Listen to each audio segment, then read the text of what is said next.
Hello, Deathlings! You've all been asking for it, and I'm here to deliver. Today begins a several-part series examining the major deaths of the British Wizarding War occurring in the late 1990s.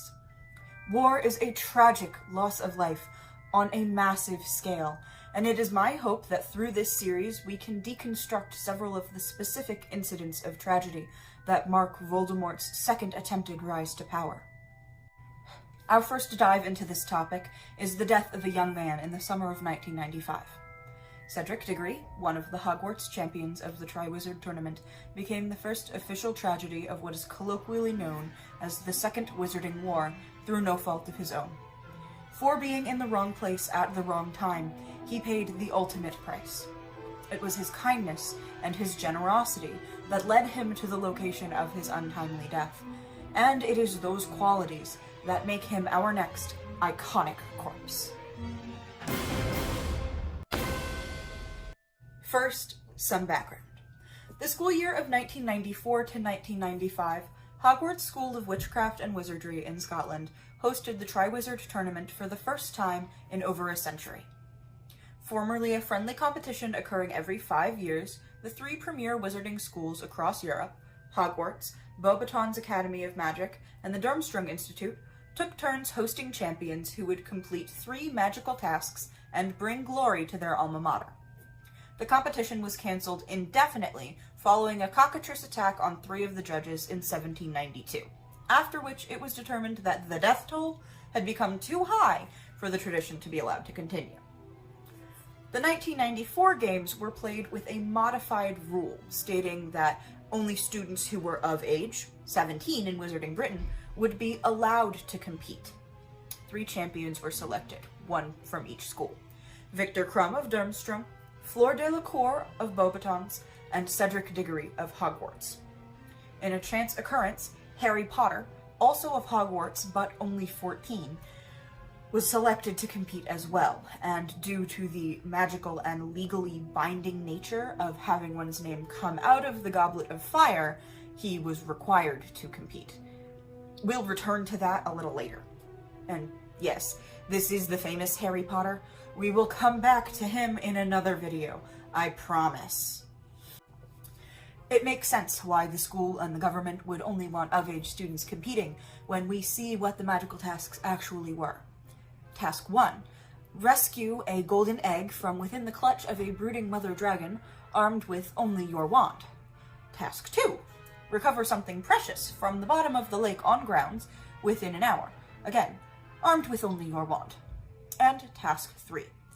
Navigate your way towards the center of a maze that is charmed, cursed, jinxed, hexed, and stocked with magical creatures to claim a prize cup first. Once again, armed with only your wand. While officials insisted precautions were in place to keep contestants out of mortal peril, they had not foreseen the infiltration of Hogwarts staff by prominent Death Eater Bartimus Crouch Jr.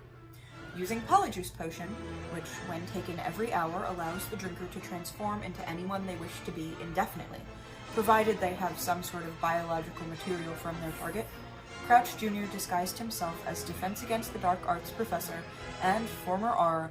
Alastor Mad-Eye Moody.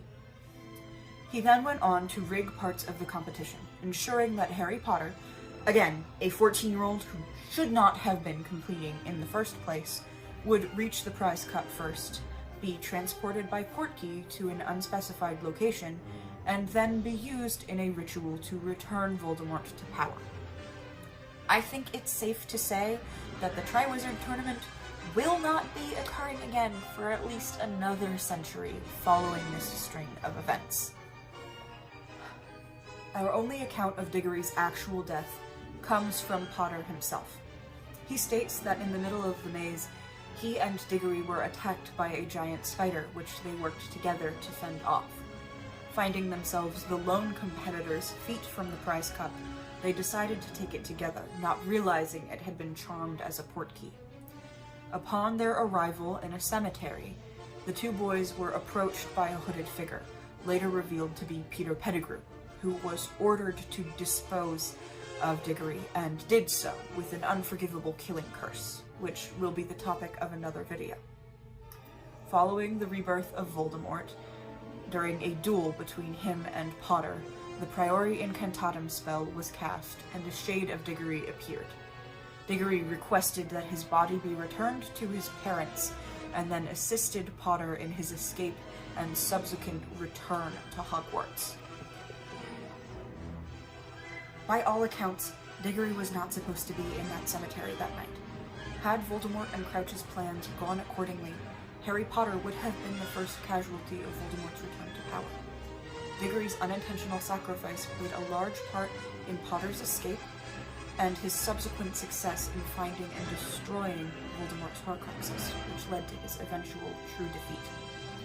Perhaps he is not the most exciting or unusual corpse we have featured in this series, but we would be remiss to talk about the Second Wizarding War without recognizing him. It is his kindness, his generosity, and his courage, as well as his integral role in Potter's success, that lead me to deem him an iconic corpse. So that's this video. Thanks for watching. The next installment in this series is an episode of Everyone's Asking, No One's Asking, where I'll spend the first half of the video talking about something you all have been bothering me about incessantly in the comments, and the second half talking about something that I feel like talking about. This next installment will cover the death and resurrection of Harry Potter at 17, and you'll just have to tune in to see what it is that I want to talk about. This video was made with generous donations from death enthusiasts just like you.